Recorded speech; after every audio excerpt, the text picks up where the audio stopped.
রমজান সামনে, আমার এতগুলো কথা বলার উদ্দেশ্য এটাই। মাহে রমজান সামনে, আল্লাহ যেন বলছে বান্দা 11 মাসের ঘাটতি কমতি যা হইছে তো হইছে, চলো একবার ঘুরে দাঁড়াও বান্দা, একটা মাস কাজে লাগাও। দেখতে দেখতে আইয়ামাম মাদুদাত, অল্প কয়টা দিন, কিন্তু বান্দা একটা মাস রমজান, মনে রেখো আমি প্রতি মিনিট প্রতি সেকেন্ডকে আমি আল্লাহ স্বর্ণ হীরা মণি মুক্তার চাইতে দামি বানায় দেব। সেজদা দিবা একটা, আমি আল্লাহ গুনবো 70টা। সেজদা দিবা একটা, আমি কারো জন্য গুনবো 700, কারো জন্য 7,000, কারো জন্য 70,000, কারো জন্য 7 লাখ, কারো জন্য 70 লাখ, কারো জন্য 7 কোটি, কারো জন্য 70 কোটি, কারো জন্য 70,000 কোটি, কারো জন্য 70 লক্ষ কোটি। খোদার কসম হাদিসে আছে, কারো জন্য আল্লাহ ফেরেশতাকে বলবে, ফেরেশতা তুই পারতি না লিখতি সংখ্যাটা, আমি আসমানওয়ালা রব, আমি লিখবো।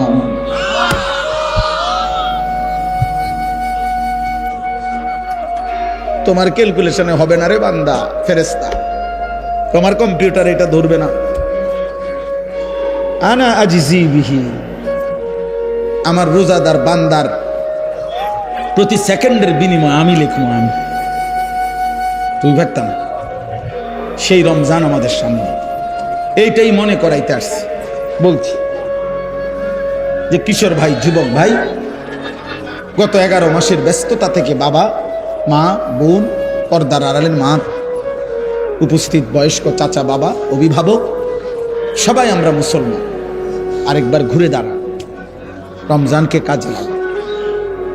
রমজান পরিবর্তনের মাস, রমজান হেদায়েতের মাস, রমজান জীবন সাজাইবার মাস, রমজান নিজেকে গড়ে তুলবার মাস, রমজান অফুরন্ত রহমতের মাস, রমজান অফুরন্ত মাগফিরাতের মাস, রমজান কোটি কোটি জাহান্নাম থেকে নাজাতের মাস। রমজানকে কাজে লাগা, রমজানকে কাজে লাগা। সারা বছরের দুনিয়া, উপার্জন, ব্যবসা, চাকরি, সারা বছরের পড়ালেখা, সব কিছুর চাইতে ব্যস্ততা ছেড়ে রমজানকে ভিন্নভাবে সাজান।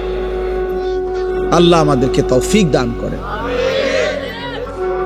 বলেন আলহামদুলিল্লাহ। তাইলে আমার কথা শেষ, এই 5টা মিনিট ভাই কেউ যায়েন না, এখনই দোয়া করছি, এখনই দোয়া হবে। কিন্তু আমার মূল বক্তব্য তাহলে এটা, লাআল্লাকুম তাত্তাকুন। আল্লাহ বলছেন রমজান আমি দিলাম, তোমরা বান্দা পালন করে দেখো, আমি তোমার মুত্তাকি বানায় দেব। আর যে মুত্তাকি সে জান্নাত। তাইলে তুমি আমার একটা মাস কদর করো, আমি আল্লাহ তাআলা তোমারে বদলে দেব, পাল্টে দেব। এই জন্য ইনশাআল্লাহ রমজানকে সামনে রেখে যুবক ভাই, কিশোর ভাই, যদি বুঝে থাকো আব্বা, তো গুনাহ ছাড়ো, আল্লাহর নাফরমানি ছেড়ে নিজেকে নতুন ভাবে আখিরাতের আলোকে গড়বার জন্য চেষ্টা করি। আল্লাহ আমাদেরকে তৌফিক দান করে। আলহামদুলিল্লাহ। আল্লাহ পাক রব্বুল ইজ্জত জুল জালাল ওয়াল ইকরামের ফজল কারাম, রব্বুল আলামিনের অপরিসীম ইহসান, মেহেরবানি, দয়া, আল্লাহ তাআলা আমাদেরকে আজ 21 জানুয়ারি 2026 রোজ বুধবার কুমিল্লা জেলা দেবিদ্বার উপজেলাধীন দারুল উলুম মাদ্রাসার আজকের এই 32তম বার্ষিক ওয়াজ মাহফিলে আল্লাহ তাআলাই আমাদেরকে আসবার বসবার আল্লাহর জন্যই জমা হওয়ার তৌফিক দান করেছেন। আলহামদুলিল্লাহ। নওজোয়ান ভাই, তোমরা যে কয়েকজন ভাই আসছো সামনে, তোমরা কষ্ট করে বসো। এই যে ছেলেরা ভাই, তোমরা দয়া করে বসো ভাই, প্রত্যেকেই বসো ভাই। আমি আদেশ করলাম এটাও। যদি কারো একান্ত বসতে অসুবিধা হয়, কোনো পেরেশানি থাকে, চলে গেলে ভালো হয়। আল্লাহ তাআলা কোরআনুল কারীমের মধ্যে বারবার বলেছেন, লাআল্লাহুম ইয়াতাযাক্কারুন ওয়া লাকাদ ওয়াসালনা লাহুমুল কাওলা লাআল্লাহুম ইয়াতাযাক্কারুন। আমি আল্লাহ আমার কথাগুলো বারবার বলেছি। ওয়াসালনা মানে হলো এক কথা বারংবার বলা।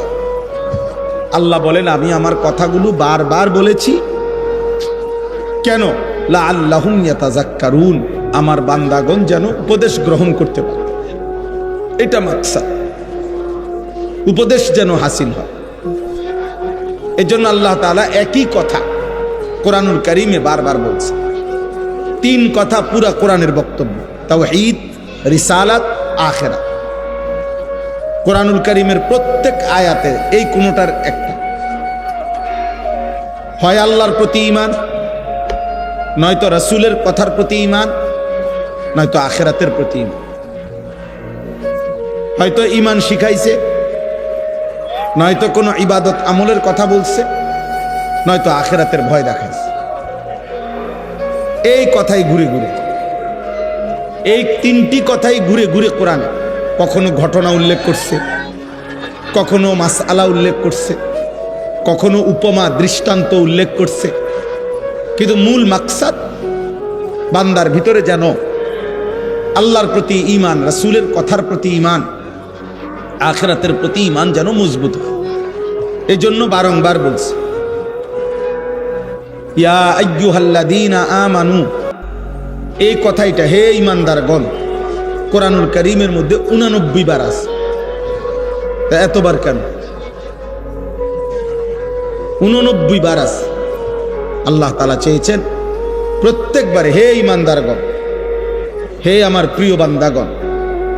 এটা বলার দ্বারা আমাদেরকে আল্লাহ তাআলা আন্তরিকতাপূর্ণ মহব্বতের শব্দ দিয়ে বুঝাইতে চাইছেন, বান্দা তুমি আমার প্রিয়, তুমি ঈমানদার, অতএব তুমি আমার কথার প্রতি মনোযোগী হও। 89 বার আমি তোমাকে এক শব্দে ডেকেছি, তুমি আমার কথা প্রত্যাখ্যান করো। আকিমুস সালাহ, এই নামাজের কথা 82 বারের চাইতেও বেশি আল্লাহ তাআলা উল্লেখ করছে এক কথাই। এতবার কেন বললেন? যেন আল্লাহ বলতে চাচ্ছেন, বান্দা তবুও আমি চাই বারবার বলে তুমি যেন সেজদা করো। আদম আলাইহিস সালাম এবং ইবলিস এর ঘটনা, যে সেজদা করতে বলছে, অন্যান্য ফেরেশতাগণ সেজদা করছে, কিন্তু ইবলিস সেজদা করে নাই। এই সেজদা না দেওয়ার কারণে ইবলিস চিরবিতাড়িত হয়েছে। এই কথাইটা কোরআন শরীফে 10 বার আছে। এই ঘটনাটা একই কথা 10 বার আছে। ফাবিআইয়ি আলাኢ রাব্বিকুমা তুকাদ্দিবান, এই কথাইটা কোরআনুল কারীমে এক সূরার মধ্যে বারবার আছে, বারবার আছে। ওয়াইলুন ইয়াউমাইদিন লিল মুকাদ্দিবিন, এই কথাইটা কোরআনুল কারীমে যে মিথ্যাবাদীদের জন্য সেদিন জাহান্নাম, এই কথাইটা কোরআনুল কারীমের এক সূরার মধ্যে 10 বারের চাইতেও বেশি আছে। বারবার বলছে, ঘুরায় ঘুরায়, বারবার বারবার। অতএব প্রিয় ভাই, নওজোয়ান, বাবা, পর্দার আড়ালের মা বোন, প্রত্যেকের কাছে এটা বোঝা উচিত যে আমার মালিক আমার কাছে মালিক হয়েও, সৃষ্টিকর্তা হয়েও, সব খাওয়াইয়া, সব পরাইয়া, সব দিয়েও তিনি আমার কাছে বারবার বলেছেন, অথচ তিনি একবার বললেই সেটা আদেশ। এবং এত বড় মালিকের একবার শুধু ইশারা দিল, এমন মালিকের নারাজ করা, অসন্তুষ্ট করা বিবেকবান হিসাবে উচিত না। উচিত যে আমার প্রতি এত বেশি দয়া করেন, অনুগ্রহ করেন, 24 ঘন্টা এমন মুনিবের অকৃতজ্ঞ, এমন মুনিবের প্রতি এত বড় সৃষ্টি দিয়ে যিনি আমাকে লালন পালন করছেন, তার কথাকে প্রতিনিয়ত প্রত্যাখ্যান করা, তার চাইতে নিকৃষ্ট বেয়াদব আর কেউ হয় না। এই জন্য আমি প্রত্যেক দিন এটা বলি যে যারা নামাজ পড়ে না, মুসলিম পরিচয় দিয়ে, মুসলমান পরিচয়ধারী যেই কিশোর, যেই যুবক, যেই নারী, যেই পুরুষ, যার কপালে সেজদা নাই অথচ নিজেকে মুসলমান পরিচয় দেয়, তার চাইতে নিকৃষ্ট বেয়াদব আসমানের নিচে, জমিনের উপরে কোনো জানোয়ারও হয় না। এটা কোনো জানোয়ারের আইটেমও করে, মানুষ তো দূরে থাকে। কারণ এত বড় অকৃতজ্ঞ, এত বড় বেয়াদব এত বড় নাশকর যে এত কিছু দিয়ে 24 ঘন্টা যিনি তাকে লালন পালন করছেন সে তাকে একটি সেজদাও দেয় না। এ মানুষের কোনো প্রকারে আইটেমের মধ্যে ওরে জানোয়ারও ঘৃণা করে। এজন্য কোনো কোনো বুজুর্গানে দিন বলে বেনামাজিকে কুত্তাও ঘৃণা করে, বেনামাজিকে শুকরও ঘৃণা।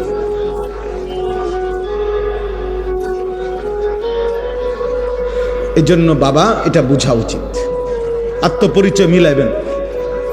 পড়ালেখা আপনারা যেমন করছেন আমরাও করছি, আমরা কোনো গোড়ার ঘাস কাটছি না।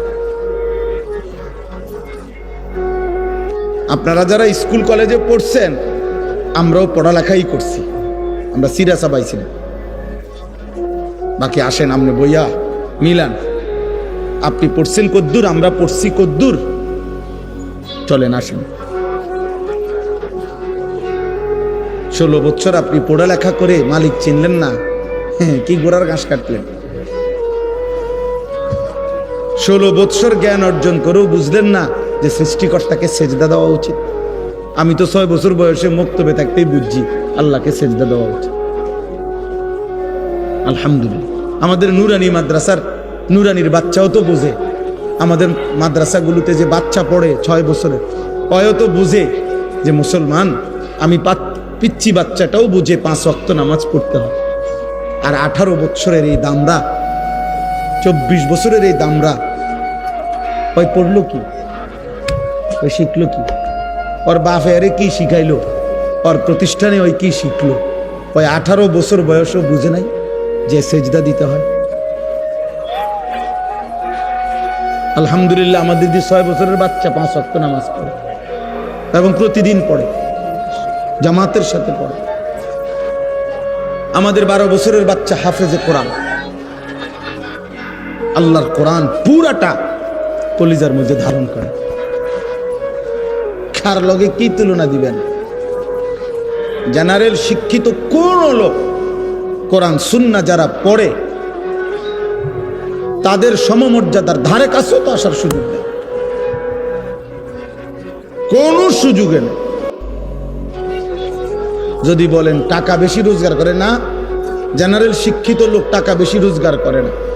টাকা আল্লাহ নির্দিষ্ট ব্যক্তিকে আল্লাহর বন্টন, কাউকে আল্লাহ সম্পদ বেশি দেয়, কাউকে আল্লাহ সম্পদ কম দেয়। এটা জেনারেল ও জেনারেল লইয়া কথা। এটা হুজুরদের টাকা কম আর জেনারেল শিক্ষিতদের টাকা বেশি, আপনি এই মোটা দাগে ভাগ করে লেলে হইতো না। বুঝেন না আপনি কথাটা? এইভাবে ভাগ করে লেলে হবে না। তাইলে এই দেশে সারা বাংলাদেশে যারা ভিক্ষা করে এরা হুজুর, তো এরা ভিক্ষা করে না। কথা বলেন না কেন?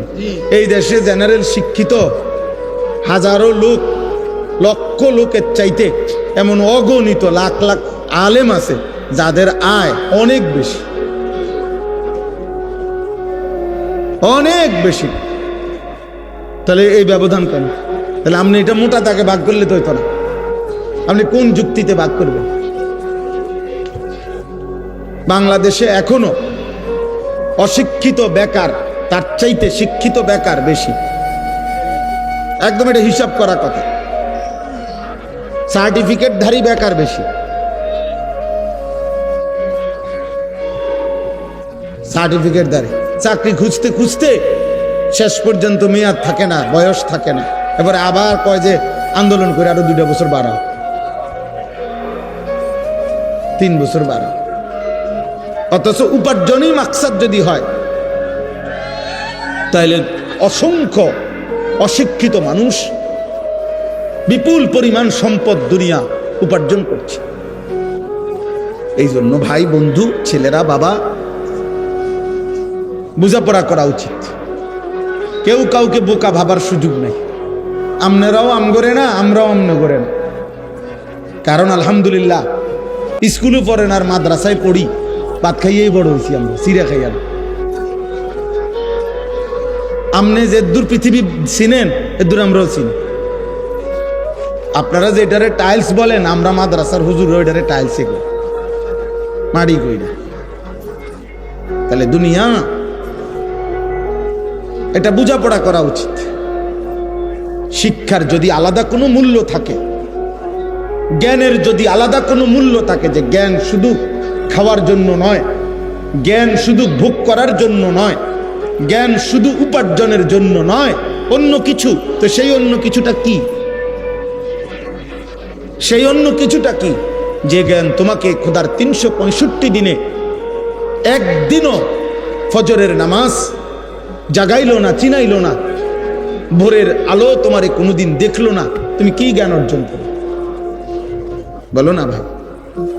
আপনি বা কি শিখাইলেন? ছেলেটাই বা কি শিখল? মেয়েটাই বা কি শিখল? এই জন্য আলহামদুলিল্লাহ হিসাব মিলাবেন।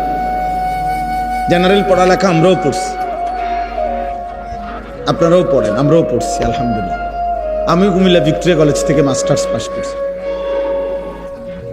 বিজ্ঞান বিভাগ থেকে এসএসসি পাস করছি, সায়েন্স থেকে দাখিল। কাজেই বুঝাপড়া আছে, আমি বুঝা শুনেই কইতেছি, বুঝাপড়া নিয়েই কইলাম। আপনি কোনো মাদ্রাসাকে এতিমখানা ভাববেন না। মাদ্রাসা এতিমখানা না, মাদ্রাসা এতিম বাচ্চা পড়ে।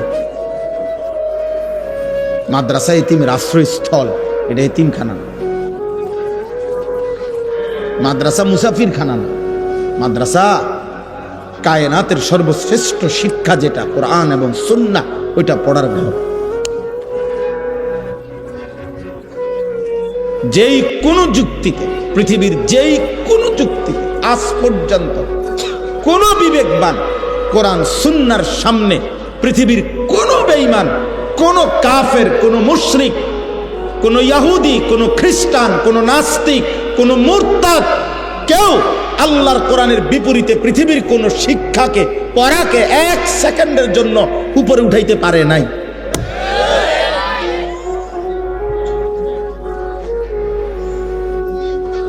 মেশিনের পর মেশিন বানাইলে এটা অনেক কিছু না, না এটা মেশিনে না।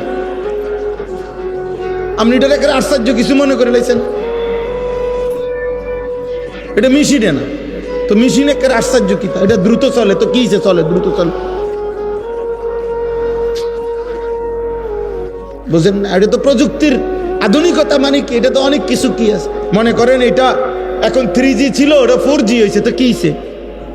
4G এখন 5G হয়েছে, মানে আর একটু গতি বাড়ছে। আর তো এতে কি হয়েছে?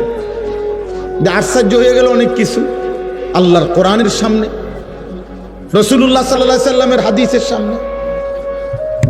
বুঝেন নাই কথাটা? চিকিৎসার আধুনিক সংস্করণ আসছে, মনে করেন মেশিনের আধুনিক সংস্করণ আসছে, এখন আরো খুব দ্রুত রোগ নির্ণয় হয়। তো কি এতে? এটা রোগে না নির্ণয়? পেট ব্যথা, মাথা ব্যথা ঠিক করে, এটা রে এতো এটা নির্ণয় করে। এটা কোরআনের সামনে বড় হয়ে গেল কেমন? বলেন বলেন। এই জন্য একটা একটা বাবা ভাই বুঝতে হবে, মুসলমান হীনমন্যতায় ভুগলে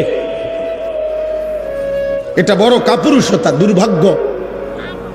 বেঈমান অব্যাহত প্রচারণা দিয়ে 190 বছরের লাগাতার ব্রিটিশ এই ইংরেজ লাল বেনিয়ারা বণিকের ছদ্মাবরণে, ব্যবসার ছদ্মাবরণে এসে যখন আমাদের এই উপমহাদেশে রাষ্ট্র ক্ষমতা দখল করেছে, ইস্ট ইন্ডিয়া কোম্পানির ছদ্মনামে 190 বছর আমাদের উপরে যখন জুলুম করেছে, এই জালেমরা 190 বছরে আমাদেরকে একটা দৃশ্যমান, আমাদের মুসলমানের মধ্যে একটা দৃশ্যমান দেওয়াল উঠাই দিয়ে গেছে। সেটা হলো আমরা একদল হয়ে গেলাম হুজুর, আরেক দল হয়ে গেলাম জেনারেল শিক্ষিত। আমরা মেনে নিছি যে মুসলমানের মধ্যে 2 গ্রুপ হইতে পারে, এক গ্রুপের কোরআন শরীফ শুদ্ধ হবে, আরেক গ্রুপের অশুদ্ধ হইলেও চলবে। এক গ্রুপ আল্লাহর কোরআন পড়তে পারবে, আরেক গ্রুপ না হইলেও চলবে। এক গ্রুপ আল্লাহ বিল্লাহ করবে, ওযু নামাজ সূরা কেরাত হালাল হারাম পাক নাফাক এগুলা ঠিক রাখবে। আরেক গ্রুপ জেনারেল শিক্ষার সুবাদে এগুলো ঠিক না রাখলেও চলবে। এই যে দেওয়াল, এই যে বিভেদ, আল্লাহর কসম রাসূলুল্লাহ সাল্লাল্লাহু আলাইহি সাল্লাম 1450 বছর আগে ইসলাম এই বিভেদ করে নাই। ইসলামের সবক তো ছিল মুসলিম যে পরিচয় দেয়, শতভাগ 100 জন আল্লাহর কোরআন পড়তে পারবে, রসুলের হাদিস পড়তে পারবে, কোরআন সুন্নাহ মতে জীবন চালাবে, এটা প্রত্যেকের জন্যই আবশ্যক ছিল, এটাই ছিল নিয়ম। কিন্তু বেঈমান মাঝখান দিয়ে আয়া আমাদের 2 ভাগ করে দিয়েছিল। আজ আপনারা বলেন আমরা হুজুর, আর আমরা বলি আমনগরে জেনারেল শিক্ষিত, মানে আমরা 2 ভাগ হয়ে গেলাম। অথচ এই 2 ভাগ হওয়ার কথা ছিল না। মুসলমান সে তার আল্লাহর কোরআনও পড়বে, সে দুনিয়ার প্রয়োজনও শিখবে। নবীজি সাল্লাল্লাহু আলাইহি ওয়াসাল্লাম মক্কা বিজয়ের পরে তায়েফের যুদ্ধ করার আগে যুদ্ধের ময়দানে সাহাবাদের 2 জন সাহাবীকে তিনি দূরবর্তী অঞ্চলে পাঠাইছেন, যে তখন যুদ্ধের একটি আধুনিক, ওই সময়কার যে এখন যেটাকে দূরপাল্লার ক্ষেপণাস্ত্র বলে, ওই সময় ওইটা শিখবার জন্য যে পাথর মেশিনের মাধ্যমে একটু দূরে ছুঁড়ে মারা যায়, এইটা শিখাইবার জন্য নবী সাল্লাল্লাহু আলাইহি সাল্লাম 2 জন সাহাবীকে পাঠাইছেন, যে তোমরা 2 জন গিয়া ওইটা শিখে আসো।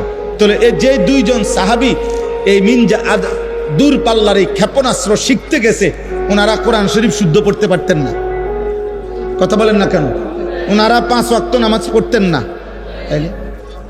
তাইলে রাসূলুল্লাহ সাল্লাল্লাহু আলাইহি সাল্লাম বলছেন, উতলুবুর রিজকা মিন খাজায়াল আরদ, জমিনের তলদেশ থেকে, জমিনের নিচে তোমাদের রিজিক আছে, তোমরা সেটা তালাশ করো, খুঁজো, বের করো।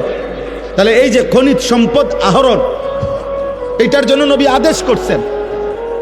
তাহলে নবীজি আদেশ করছেন যাদেরকে, যে মাটির তলদেশ থেকে তোমরা রিজিক অন্বেষণ করো, এই কথার অর্থ হইল তোমরা যারা খনিজ সম্পদ আহরণ করবে, তোমাদের নামাজ পড়তে হবে না, তোমাদের কোরআন শরীফ অশুদ্ধ হইলেও চলবে। তাইলে আপনারা এটা ভাবলেন কেমনে যে আপনি স্কুলে পড়লে কোরআন শরীফ অশুদ্ধ হইলে চলবে? আপনারা এটা মেনে নিলেন কেন? যুবক ভাই, তোমরা এটা মেনে নিলা কেন? তোমার বিবেককে তুমি প্রশ্ন করো। স্কুলে পড়া তো অপরাধ কেউ বলে নাই। বাংলা, অঙ্ক, ইংরেজি, পদার্থ, জীববিজ্ঞান অপরাধ তো কেউ বলে নাই, পাপ তো বলে নাই কেউ, গুনাহ বলে নাই। কিন্তু মালিক ভুললা কেন? 2 রাকাত নামাজ সুন্দরভাবে পড়তে পারো না কেন? ওযুর ফরজ, গোসলের ফরজ সুন্নাত মোতাবেক করতে পারো না কেন? আত্তাহিয়াতু, দুরূদ শরীফ, দোয়ায়ে মাসুরা, দোয়ায়ে কুনুত হুজুরদের মতো শুদ্ধ পড়তে পারবে না কেন? বাবার মৃত্যুতে, মায়ের মৃত্যুতে, আপনজনের মৃত্যুতে জানাজার দোয়া, আল্লাহুম্মা গফির লি হাইয়িনা ওয়া মাইয়িতিনা, এই দোয়া পড়তে পারবেন না কেন? এই দোয়ার যেই ফজিলত, আল্লাহর কসম সারা পৃথিবীর 1 কোটি মৌলবী, কাবা শরীফের ইমাম, মসজিদে নববীর ইমাম, সবাই যদি দাঁড়াইয়া আলগা মুনাজাত করে, এরকম 1 কোটি হুজুরে মুনাজাত করা, তার চাইতে আমার রসুলের জবান দিয়া মৃত ব্যক্তির জন্য যে দোয়াটা উচ্চারিত হয়েছে, এইটার দাম কোটি কোটি গুণ বেশি উঠছে বেটা। কারণ এটা নবীজি পড়ছে, আল্লাহুম্মা গফির লি হাইয়িনা ওয়া মাইয়িতিনা ওয়া শাহিদিনা ওয়া গায়িবিনা, এটার দাম বেশি, এটার দাম বেশি। এর বিপরীতে কাবা শরীফের ইমাম সাহেব দোয়া করলো নিচে। বুঝেন নাই কথাটা?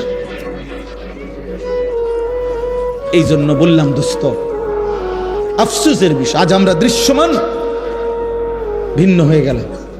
আজ তোমরা স্কুলের অগণিত ছেলে একটা বারো ভাবতেও শেখো না যে মুসলমান হিসাবে তোমার চুল রাসূলুল্লাহ সাল্লাল্লাহু আলাইহি ওয়াসাল্লামের মতো হওয়া উচিত না। তোমরাও মেনে নিছো, অভিভাবকরাও মেনে নিছে যে সে যেহেতু জেনারেলে পড়ে, অতএব তার চুল, চেহারা, তার লিবাস, পোশাকের মধ্যে ইসলাম অনুসরণ করার কোনো বাধ্যবাধকতা নাই, যেহেতু ছেলেটা স্কুলে পড়ে।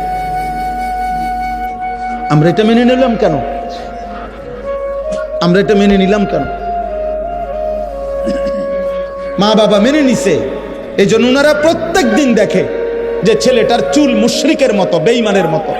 কোনো ইহুদি খেলোয়াড়, কোনো খ্রিস্টান খেলোয়াড়, কোনো মুরতাদ, কোনো ব্যভিচারী, প্রত্যেকটি এই বেটা ছেলে বেটা, প্রত্যেকটা খেলোয়াড় যেগুলো আন্তর্জাতিক নামের খেলোয়াড়, এই ইউরোপীয় বলেন আর যেখানকারে বলেন, যারা আমাদের তোমাদের যুবকদের কাছে অনুসরণীয় খেলোয়াড় মনে করো, যারা প্রত্যেকটা যতবার ক্যামেরার সামনে আসে, যতবার কোনো পুরস্কার হোক যেটাই হোক নিতে আসে, তুমি তাকাইলে দেখবা তার সাথে আরেকটা নারী, একটা মহিলা, একটা মেয়ে মহিলা আছে, ওইটাকে সে পরিচয় দিবে এটা তার গার্লফ্রেন্ড। তো জিনা যাদের কাছে বিবাহ বহির্ভূত এরকম মেলামেশা যাদের কাছে বৈধ, তারা এই পৃথিবীতে কোনো জানোয়ারের আদর্শ হইতে পারে না বেটা। মানুষ তো দূরে থাকবে, কোন চতুষ্পদ জন্তুর মডেলও হইতে পারে না এটা।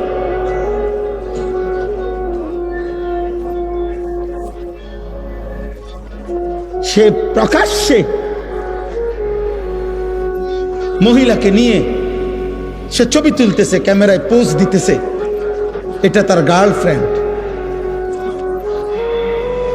ছি ছি ছি বেটা, ঘৃণা হওয়া উচিত বেটা রুচির উপরে। বেটা রুচির উপরে ঘৃণা হওয়া উচিত বেটা। হায়া, লজ্জা এক মানুষের সৃষ্টিগত নিয়ামত, আল্লাহর দান এটা। যার হায়া ছিনিয়ে নেয়, যার লজ্জা ভেঙ্গে যায়, আল্লাহ রসুল বলছে ফাসনা মা শিতা, এবার তোমার আচরণ জানোয়ারের মতো, যা মন চায় তাই করো।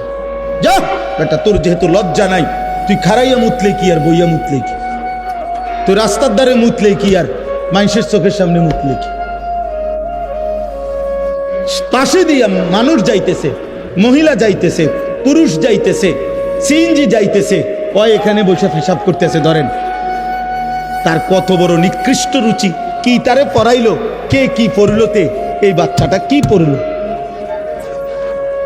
ছি ছি ছি ছি ছি ছি বেটা, থু বেটা। ওই বিবেকের উপরে ছি বেটা।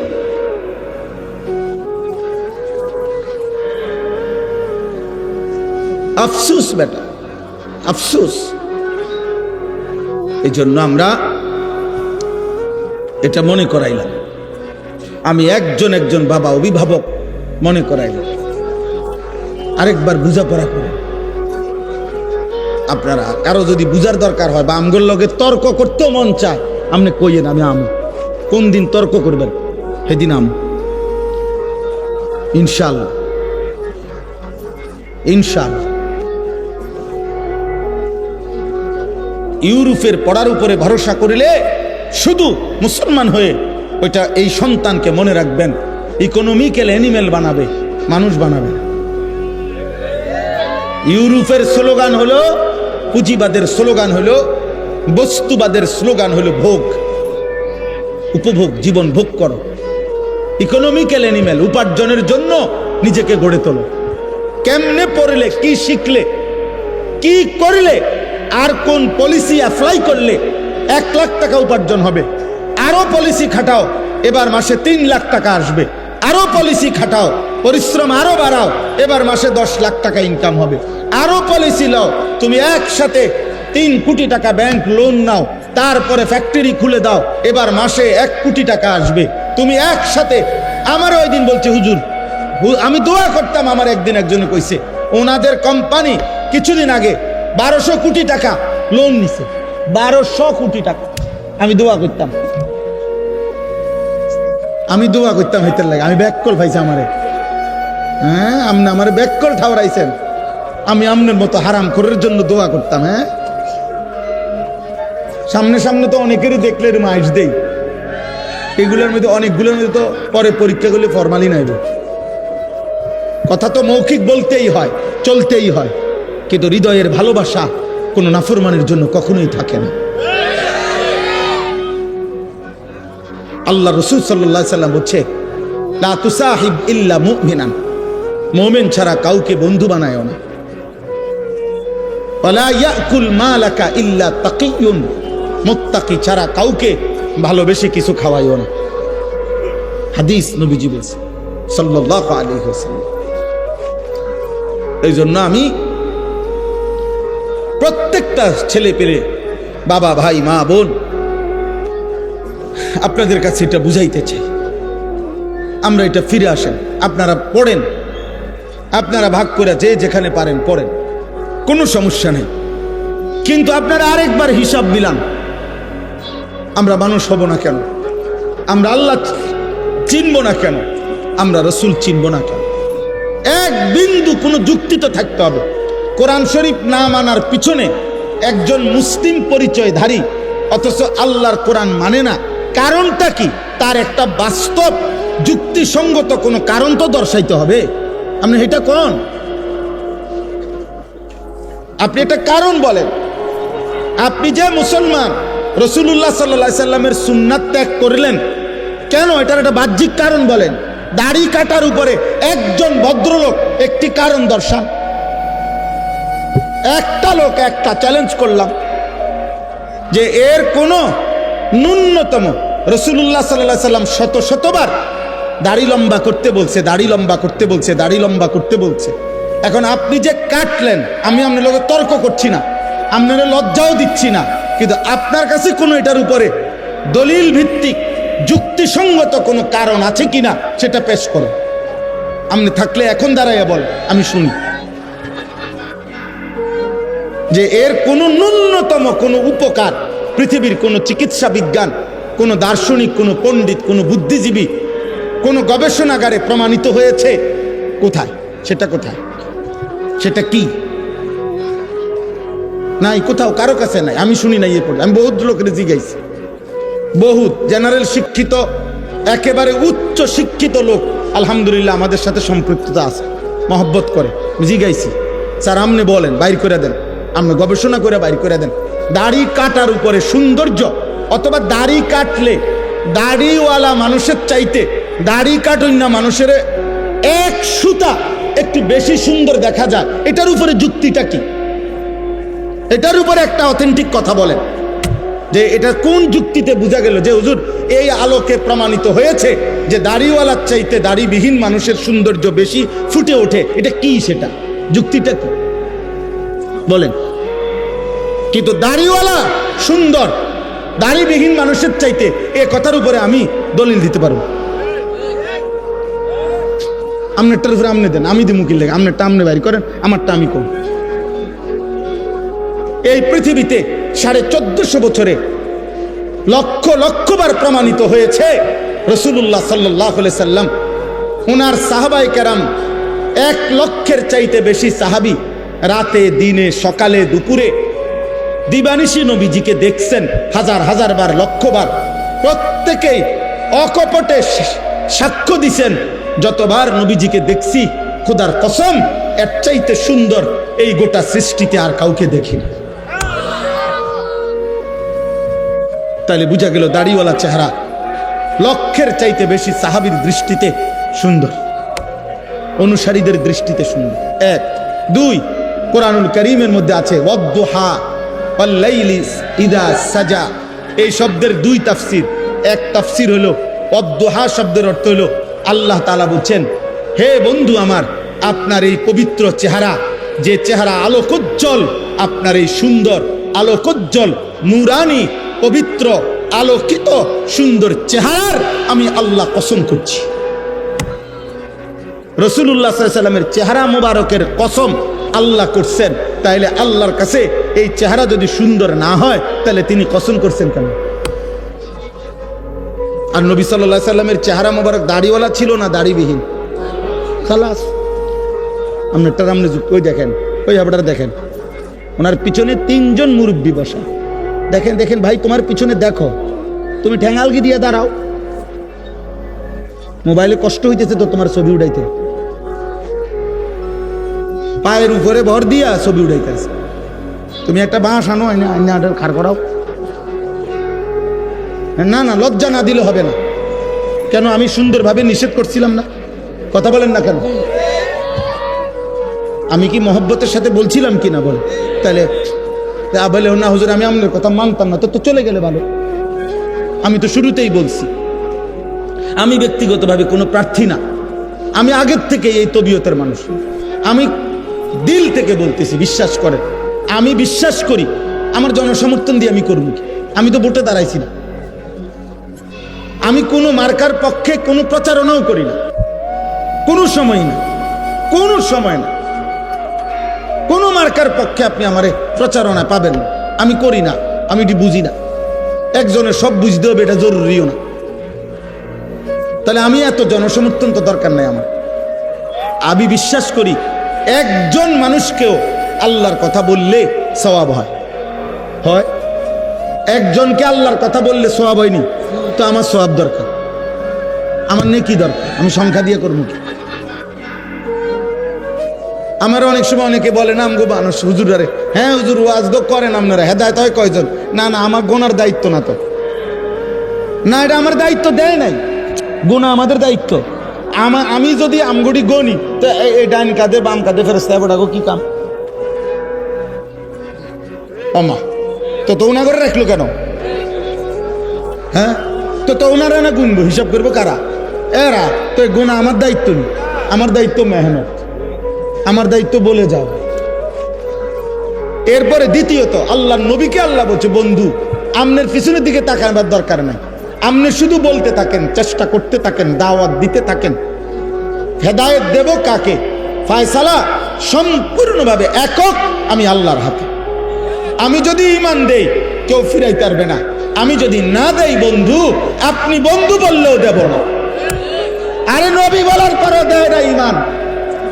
যুবক তুমি জানো না বেটা, মুসলমানের বাচ্চা তুমি জানো না তোরে আল্লাহ যে মুসলমানের পরিচয় দিছে, তুই জানো না বেটা তোরে আল্লাহ কত বড় নিয়ামত দিছে। কার গাদ্দারি করো অনটের পাও না তো, মনে করছে এমনি বাতে তো খাও। আর কিটা? নারী দেখো, ছবি দেখো, উলঙ্গ নর্তকী দেখো, নাটক দেখো, সিনেমা দেখো, দুনিয়া ভোগ করো। হ্যাঁ চুলের ফ্যাশন করছো, হায় হায় রাতের পর রাত পার করে দিচ্ছ গুনায় গুনায়। ঈমান ফিরাই দিলা, ইসলাম ফিরাইয়া দিলা। আরশের মেহমানদারি, আরশে আজিমে আল্লাহ বলছে বন্ধু 23 বছরে আমি আপনার কাছে অসংখ্য বিধান আগে দিয়েছি, সামনে দেব, কিন্তু মালিক আমি একটা হুকুম শুধু বন্ধু আমি বড় যত্ন করে রেখে দিয়েছি। নিয়ত করছি আমি আল্লাহ, আমি ইচ্ছা করেছি জিব্রাইল না মিকাইল না কারো মাধ্যমে না, আপনাকে আরশ আজিমে এনে 5 ওয়াক্ত নামাজের এই হাদিয়া আমি আল্লাহ আপনার হাতে তুলে দিলাম। বন্ধু তুমি জানো না আব্বা নামাজ কত বড় নিয়ামত? তুমি জানো না একটা বন খাইতে গিয়ে হাবড়া নামাজ পড়ে না। আরে অপদার্থ কোথায় বন আর কোথায় নামাজ? কি এর লগে কি মিলাই নিবে না? সাদওয়ানের আড্ডার কারণে নামাজ পড়লেন। আহা বন রুটির আড্ডা আর মালিকের সেজদা, কত ব্যবধান। একটা অটো চালায় হাবড়ার নামাজের টাইম নেই, আপনি বিমান চালাইলে কীর্তেন। হ্যাঁ চা কদ্দুর বেছে, বনডুডি বেছে, 2 বিস্কুট বেছে, এবার নামাজের টাইম নেই। হায় রে গাদ্দার, দুনিয়া যদি তোরে আরো বেশি দিত মালিক তো কি করতি? ওহো আহা আফসুস ব্যাপার, আফসুস। কিয়ামতের দিন আল্লাহ বলবে ফেরেশতাদেরকে উহশুরুল্লাযীনা যালামু ওয়া আযওয়াজাহুম ওয়া মা কানু ইয়াবুদুন মিন দুনিল্লাহ ফাহদুহুম ইলা সিরাতিল জাহিম। দোস্ত আমার বড় ভয়ঙ্কর কথা এটা আল্লাহ বলছে।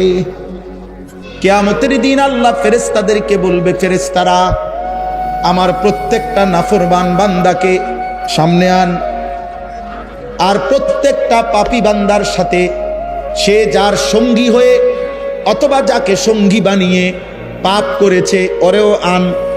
আর 3 নম্বরে আমি আল্লাহকে বাদ দিয়ে যখন যাকে ডাকছে তাকেও আন। খোদার কসম আল্লাহ বলবেন তিন জনকে একসাথ করো, জালেম পাপীকে একত্র করো, পাপীর সঙ্গীকে একসাথ করো, আমি আল্লাহকে বাদ দিয়ে পাপী যাকে ডাকতো তাকে একসাথ করো।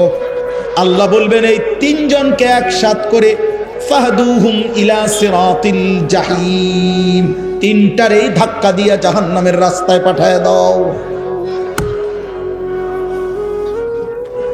মনে রাখো বাপ, যে বন্ধু তোমার উলঙ্গ ছবি দেখাইছে, যে বন্ধু তোমার সুদের আড্ডায় নিয়ে গেছে, কিস্তির আড্ডায় নিয়ে গেছে, নারীর আড্ডায় নিয়ে গেছে, জিনার আড্ডায় নিয়ে গেছে, সঙ্গী নামের, বন্ধু নামের, সহকর্মী নামের, সহপাঠী নামের যেই মানুষ নামের শয়তান তোমারে পাপের রাজ্যে নিয়ে গেছে, সেদিন কিয়ামতের দিন তুমি এবং তাকে একসাথ করা হবে। এবং শুধু সেই দুইজন না, বরং আল্লাহকে বাদ দিয়ে যাকে ডাকতো তাকেও। কোরআনুল কারীমে আল্লাহ বলছে। এই জন্য আব্বা, আমি সর্বোচ্চ, আমার দমক দেওয়া মাকসাদ না, আমি আপনাদের সাথে ঝগড়া করতে আসি নাই, আমি আপনাদের সাথে দ্বন্দ্ব করতে আসি নাই, মনে করাইতে আসছি আপনি ভাত খান, ঘুম যান, আপনি দুনিয়া উপার্জন করেন, কোনো অসুবিধা নাই, রিজিক তো হারাম না, উপার্জন তো হারাম না, চাকরি, ব্যবসা, কৃষি, ক্ষেত খামার, আয় উপার্জনের বৈধ মাধ্যম, এটা তো হারাম না। কিন্তু আল্লাহ বললেন কেন? আখিরাত বললেন কেন? নামাজ বললেন কেন? এক ওয়াক্ত সিজদা দিতে পারলেন না কেন? 60 বছরে, 40 বছরে, 30 বছরে এমন মালিকের কোরআন, এই চোখ যার দেওয়া, তার চোখে তার কালাম দেখে দেখেও পড়তে পারেন না কেন? যার জবান তার দেওয়া জবানে তার কালাম উচ্চারণ করতে পারেন না কেন? বলে কেন পারেন না? বলে এই আফসোসের কি জবাব দিবেন? এই আফসোসের কি জবাব দিবেন? কিয়ামতের দিন আল্লাহ এই পাপী এবং পাপীর দোসর একসাথ করে এদেরকে বলবেন, ওয়াকিফুহুম ইন্নাহুম মাসউলুন। ফেরেশতা এদেরকে দাঁড় করাও, আমি জিজ্ঞেস করব, আমি জিজ্ঞেস করব, বান্দা মা লাকুম লা তানাসারুন। সাংঘাতিক কথা আল্লাহ বলবেন সেদিন প্রত্যেক পাপীকে এবং তার পাপের সঙ্গীদেরকে একসাথ করে আল্লাহ বলবেন, মা লাকুম লা তানাসারুন, এই নাফরমান, তোর কি হলো? তোরা একজন আরেকজনকে আজ সাহায্য করছো না কেন?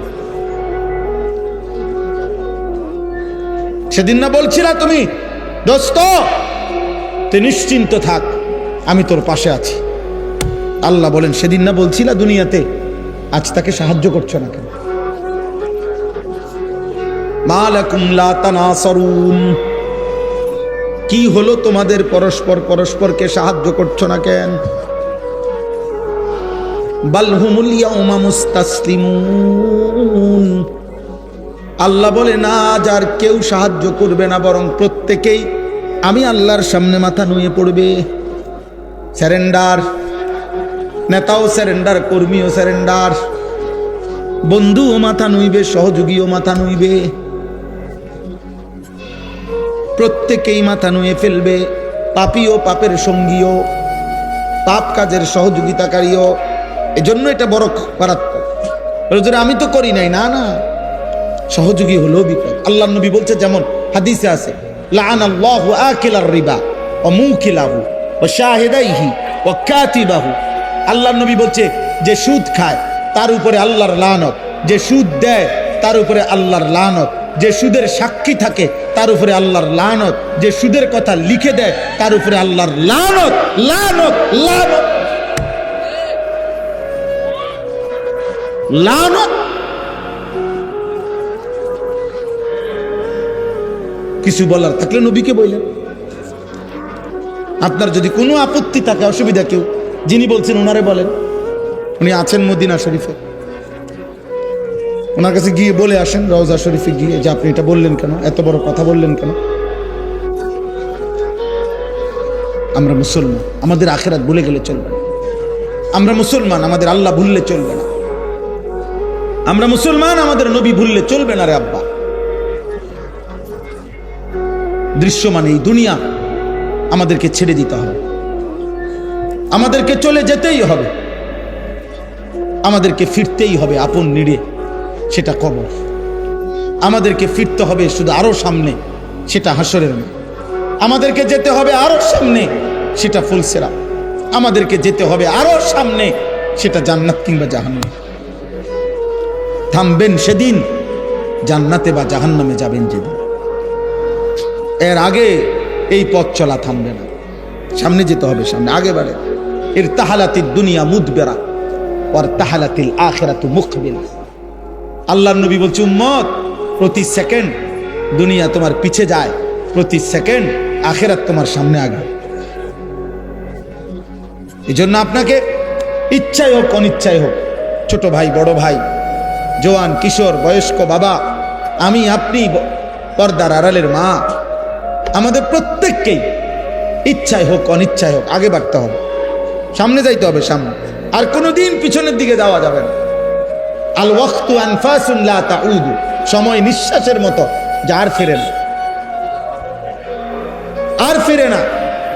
এই জন্য আগামীর সময়টা আপনাদের কাছে এতগুলো কথা বলার অর্থ হইল, আমি আপনাদেরকে বলতে চাই এটা, আমরা আপনারা ভাই ভাই, আমরা আপনারা আপনজন, মুসলিম পরিচয়ধারী, আমরা প্রত্যেকেই আপন। কাল বুনিয়ান, আমরা একটি বিল্ডিং এর মতো, আমরা ভাগ না। আমরা হুজুর আপনারা জেনারেল না, না আমরা হুজুর আপনারা পাবলিক না, না আমরা মুসলমান। আমরা কি বলেন না কেন? অতএব কিশোর ভাই, নওজোয়ান, একটা একটা ছেলেকে বলি, আব্বা ভাই তুমি আমার মতো হও, নয় আমারে তোমার মতো বানাও। আপন দুই ভাই, আপন মুসলমান, আলাদা হবা কেন? আলাদা হইবা কেন? তোমার পক্ষে তুমি যুক্তি দাও। আমার কোরআন থেকে আমি বলি, তুমি ইনসাফের সাথে ফয়সালা করো। যদি বিবেক মরে না যায়, যদি লজ্জা মরে না যায়, তো ইনসাফ করো। এক ওয়াক্ত নামাজ যে পড়ে না, পৃথিবীতে তাকে কোন যুক্তিতে ভদ্র সভ্য তাকে কেন বলা হবে? এত বড় সৃষ্টিকর্তার কৃতজ্ঞতা যার মধ্যে নাই, সে বেয়াদব না তো বেয়াদবটাকে বলেন? আপনি ইনসাফ করেন। আমরা মুসলমান, আর যদি বলেন আমি মানতে কোনোভাবে রাজি না, তো মুসলিম পরিচয় ছেড়ে দেন, মুসলিম পরিচয় ত্যাগ করেন। তো সেটাও তো করবেন না, তা তাইলে আর এই দোটানা কি লাভ? এই কি লাভ? একটা লোক বুজুর্গানে দিন বলছে, মনে করেন এর দূর হইতে পারতো না। মনে করেন একটা লোক, আমি মসজিদের ভিতরে, মানে মসজিদের এই দরজায় আমি ভিতরে একটা পাও দিলাম, বাইরে এক পাও দিলাম, কথা বুঝেন নাই? আমি মসজিদের ভিতরে, আমি মসজিদের বাইরে, এরম হইতে পারতাম। মুসলমান এমন হইতে পারতাম যে এক পা ভিতরে এক পা বাইরে, এটা না।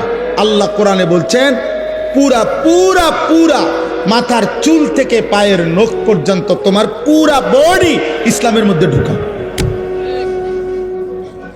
তোমার ঘরের প্রথম কোণা থেকে শেষ কোণা, তোমার রাষ্ট্রের প্রথম কোণা থেকে শেষ কোণা, তোমার জীবনের প্রথম অংশ থেকে জীবনের শেষ আয়োজন, সবখানে ইসলাম ঢুকা। উদখুলু ফিস সিলমি কাফ, এটা আমাদের জন্য জরুরি। আপনি যদি বলেন হুজুর আমনগো মধ্যে তো অনেক ত্রুটি, হ্যাঁ আমার ত্রুটির জন্য আপনার কাছে আমি দোয়া চাই, আমরা আমার লেগে দোয়া করি। আমরা আপনাদের জন্য দোয়া করি না, তো আমাদের ত্রুটি দেখলে আমার লেগে দোয়া করবেন।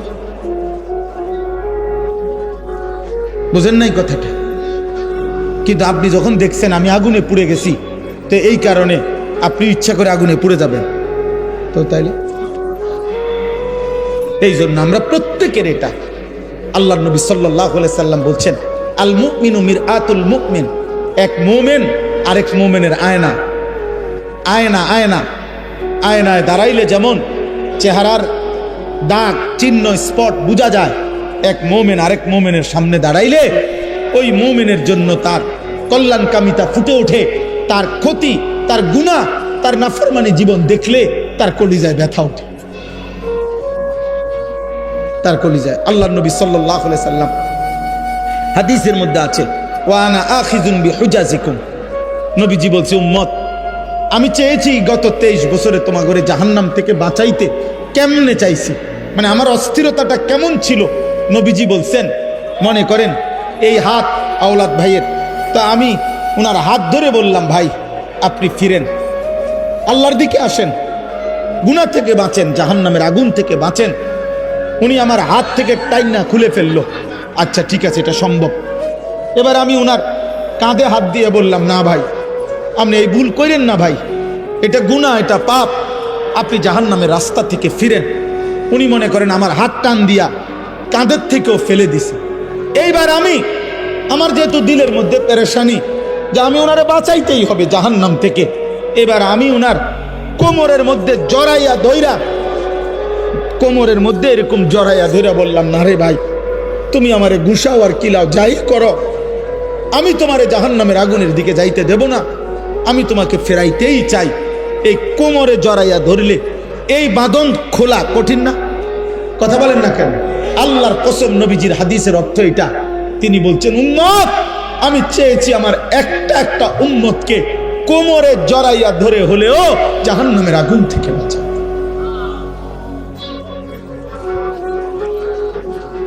এই হুজাজি কোমর থেকে, কোমর থেকে ছুটবা কেন? আবু জেহেলকে নবী সাল্লাল্লাহু আলাইহি সাল্লাম তারিখে ইবনে খাল্লিকানের মধ্যে আছে 4000 বার নবী শুধু আবু জেহেলকে কালেমার দাওয়াত দিয়েছে। 4000 বার, জি 4000, 4000। কি পরিমাণ চেষ্টা করছে। 950 বছর নূহ আলাইহিস সালাম মানুষকে জাহান্নাম থেকে ফিরাইতে চাইছে। 950 বছর, 950 বছরে হাজার বার, লক্ষবার উনাকে পাথর মারা, রক্তাক্ত করে, বেহুশ কইরা, আমরা তাফসিরে পড়ছি, নূহ আলাইহিস সালামকে ধইরা কাফের গুলা ওনার বেহুশ শরীর, রক্ত মাখা শরীরটা নিয়ে ডাস্টবিনের ময়লার মধ্যে ফেলে দিয়ে আসতেন ছুঁড়ে। নূহ আলাইহিস সালাম হুঁশ আসলেই রক্ত মাখা চেহারা মুছেই নূহ আলাইহিস সালাম বলতেন, আল্লাহ, আমি আমার কওমের কাছে আবার যাব, আপনি মাফ করে দেন, আযাব দিয়েন না, আমি আবার 950 বছর পরে আল্লাহ জানাইছে আর ইমানদার হবে না কেউ। কিন্তু যেদিন তুফান শুরু হয়েছে, নূহ আলাইহিস সালাম, এই কোরআনে আছে রে আব্বা, সূরা হুদের মধ্যে, সেই দিনও যেদিন আল্লাহ বলছে নূহ আর ইমানদার হবে না কেউ, আন্নাহু লা ইউমিনা ইল্লা মান কাদ আমানা, আর কেউ ঈমান আনবে না। কিন্তু নূহ আলাইহিস সালামের কলিজার ব্যথা, সেদিনও যেদিন তুফান শুরু হয়ে গেছে, ওয়াফারাত তান্নুর, চুলার থেকে পানি উঠে গেছে, চারিদিকে পানি শুরু হয়ে গেছে, আল্লাহর কসম, সেদিনও নূহ আলাইহিস সালাম আসমানওয়ালা মালিকের কাছে বলছে, আল্লাহর সামনে বলছে, নিজের ছেলেটাকে কেনানকে ডাক দিয়া বলছে, আব্বা, হে আমার সন্তান, আজ 950 বছর আমি বলে গেছি রে বাপ, 950 বছরের এক পিতা আমি, ক্লান্ত শ্রান্ত, আমার মালিক বলে দিয়েছে আর ঈমান দিবে না, তবুও আমি শেষবারের মতো আর কোনোদিন বলবো না, আর কোনোদিন পৃথিবীতে কাউকে ডাকবো না রে আব্বা, এই শেষবারের মতো তুমি সন্তান, তোমাকে বলছি আব্বা, ইয়া বুনাইয়ার কাম মা'ানা ওয়ালা তাকুম মা'আল কাফিরিন, হে আমার সন্তান, ঈমানদারদের সঙ্গী হও, কাফেরদের সঙ্গী হইও না।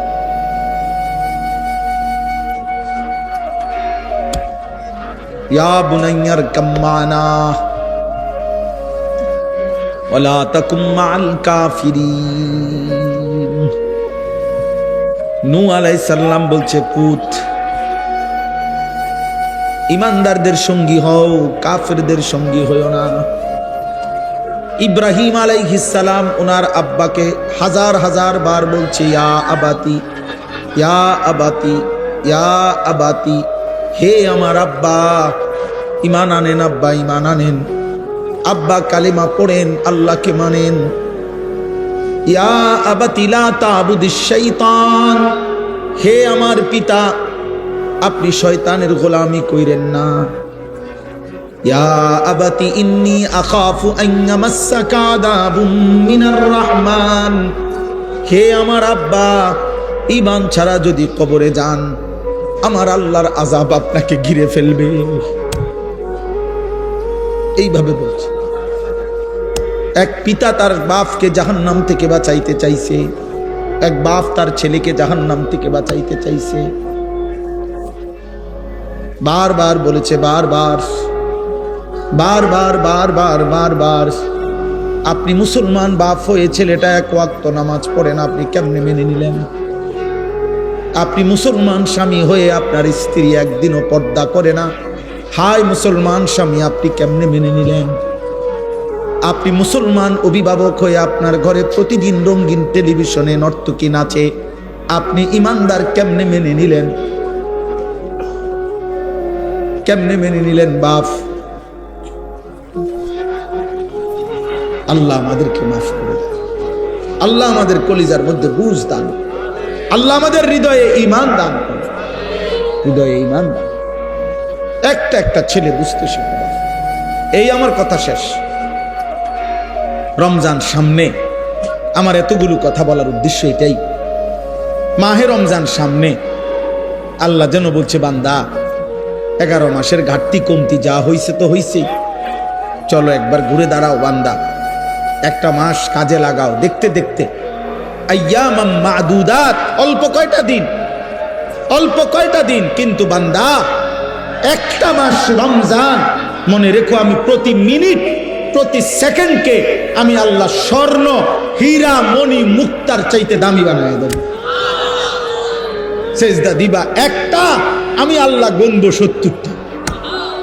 সেজদা দিবা একটা, আমি কারো জন্য গুনবো 700, কারো জন্য 7,000, কারো জন্য 70,000, কারো জন্য 7 লাখ, কারো জন্য 70 লাখ, কারো জন্য 7 কোটি, কারো জন্য 70 কোটি, কারো জন্য 70,000 কোটি, কারো জন্য 70 লক্ষ কোটি। খোদার কসম হাদিসে আছে, কারো জন্য আল্লাহ ফেরেশতাকে বলবে, ফেরেশতা তুই পারতি না লিখতি সংখ্যাটা, আমি আসমানওয়ালা রব, আমি লিখবো। আমি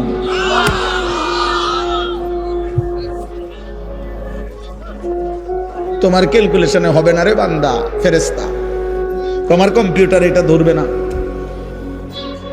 আনা আজিজি বিহি, আমার রোজাদার বান্দার প্রতি সেকেন্ডের বিনিময় আমি লিখবো। আমি, তুমি ভাবতাম সেই রমজান আমাদের সামনে, এইটাই মনে করাইতে আসছি।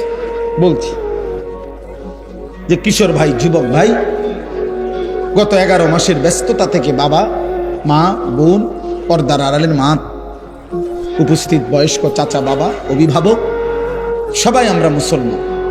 আরেকবার ঘুরে দাঁড়া, রমজানকে কাজে লাগা। রমজান পরিবর্তনের মাস, রমজান হেদায়েতের মাস, রমজান জীবন সাজাইবার মাস, রমজান নিজেকে গড়ে তুলবার মাস, রমজান অফুরন্ত রহমতের মাস, রমজান অফুরন্ত মাগফিরাতের মাস, রমজান কোটি কোটি জাহান্নাম থেকে নাজাতের মাস। রমজানকে কাজে লাগা, রমজানকে কাজে লাগা। সারা বছরের দুনিয়া, উপার্জন, ব্যবসা, চাকরি, সারা বছরের পড়ালেখা, সব কিছুর চাইতে ব্যস্ততা ছেড়ে রমজানকে ভিন্নভাবে সাজান। আল্লাহ আমাদেরকে তৌফিক দান করে,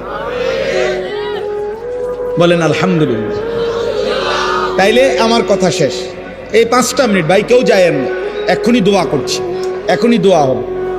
কিন্তু আমার মূল বক্তব্য তাহলে এটা, লাআল্লাকুম তাত্তাকুন। আল্লাহ বলছেন রমজান আমি দিলাম, তোমরা বান্দা পালন করে দেখো, আমি তোমার মুত্তাকি বানায় দেব। আর যে মুত্তাকি সে জান্নাতি। তাইলে তুমি আমার একটা মাস কদর করো, আমি আল্লাহ তাআলা তোমারে বদলে দেব, পাল্টে দেব। এই জন্য ইনশাআল্লাহ রমজানকে সামনে রেখে যুবক ভাই, কিশোর ভাই, যদি বুঝে থাকো আব্বা, তো গুনাহ ছাড়ো, আল্লাহর নাফরমানি ছেড়ে নিজেকে নতুনভাবে আখিরাতের আলোকে গড়বার জন্য চেষ্টা করি। আল্লাহ আমাদেরকে তৌফিক দান করে। আপনাদের কাছে 5টা মিনিট দয়া করে আমার এই অনুরোধ, প্রতি বছর আমি এই মাহফিলটায় আসি। মাওলানা আবু তাহের সাহেব দামাত বারাকাতুহুমুল আলিয়া, উনি আমাদের শ্রদ্ধেয়, বয়সে প্রবীণ আলেম।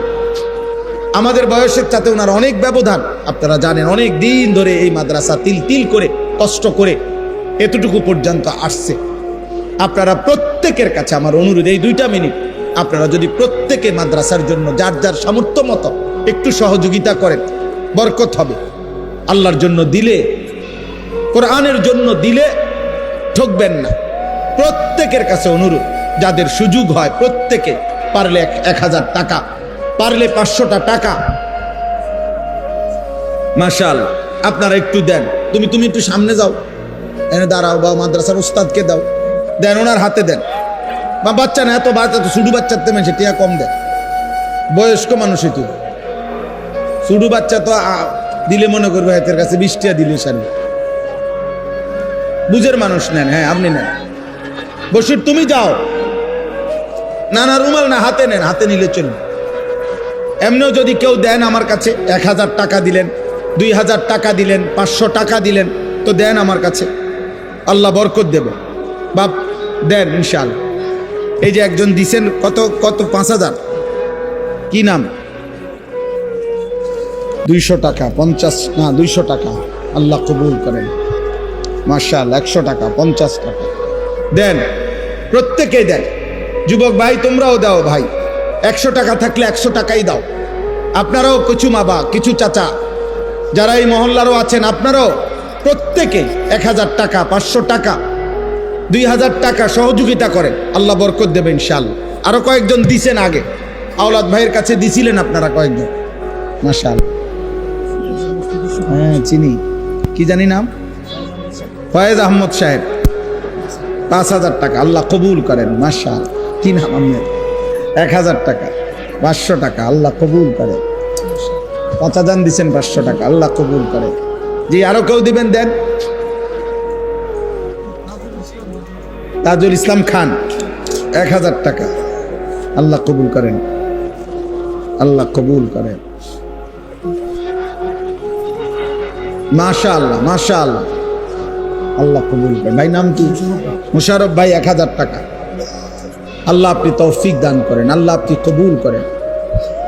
এই যে আবু ইউসুফ ভাই এতক্ষণ কই আছিল?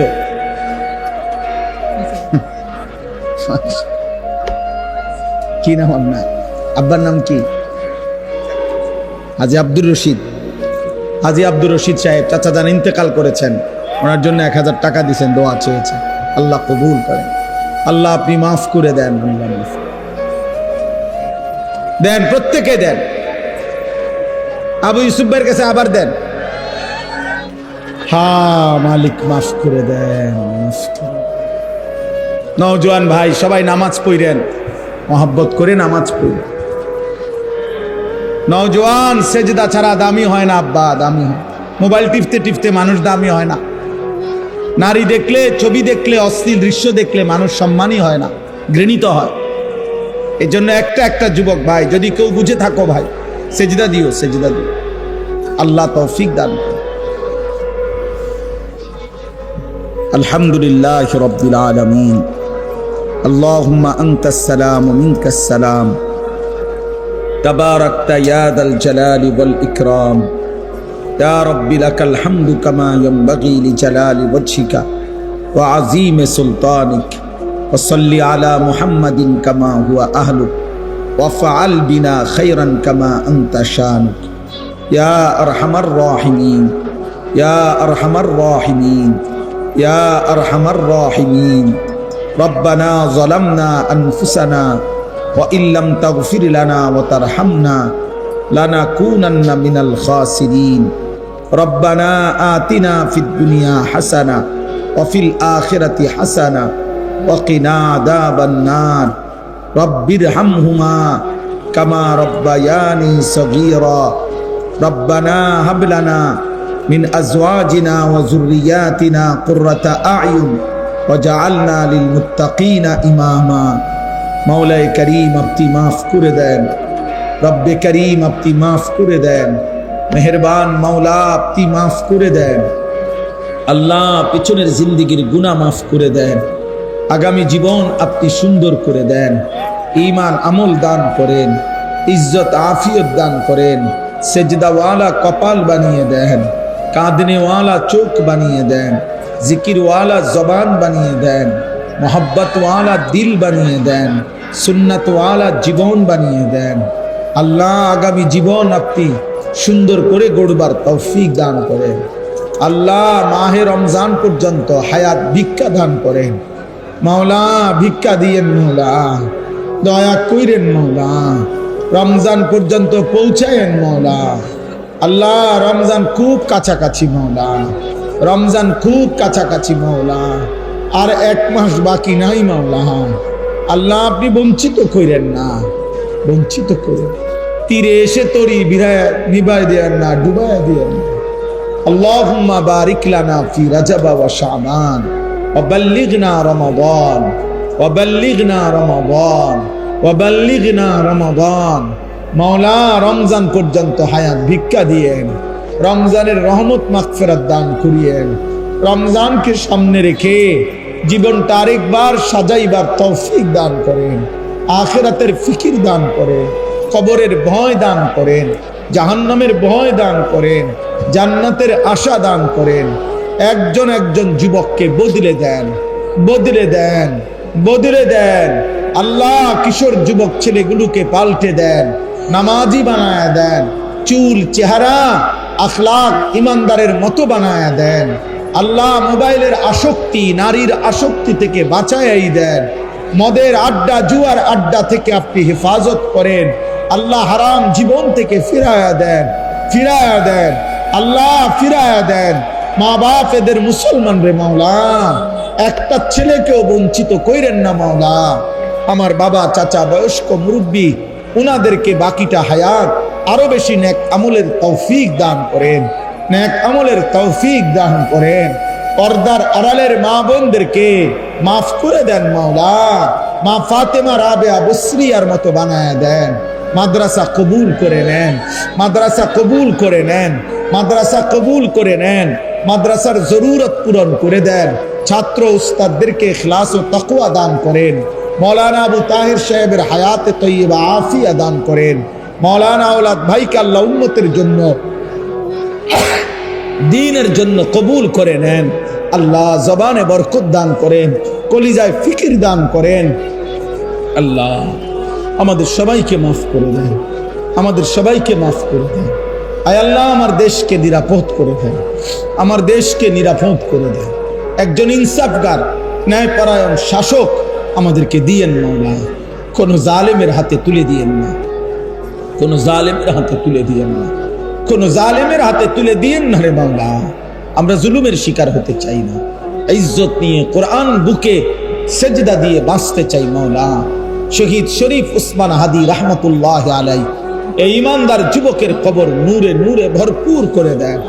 আয় আল্লাহ তার প্রতি ফোঁটা রক্ত থেকে লাখো কোটি ইমানদার দেশপ্রেমিক যুবক আপনি তৈরি করে দেন। আল্লাহ আল্লাহ আল্লাহ আল্লাহ তার এতিম বাচ্চা যেন তার বাবার হত্যার বিচারে এই জমিনে দেখে মাওলা। আল্লাহ তার এতিম বাচ্চাটাকে যেন চোখে দেখায়েন মাওলা। আল্লাহ আল্লাহ রব্বির হামহুমা কামা রব্বায়ানি সগীরা। সুবহান রাব্বিকা রব্বিল ইজ্জাতি আম্মা ইয়াসিফুন ওয়া সালামুন আলাল মুরসালিন আলহামদুলিল্লাহি রাব্বিল আলামিন।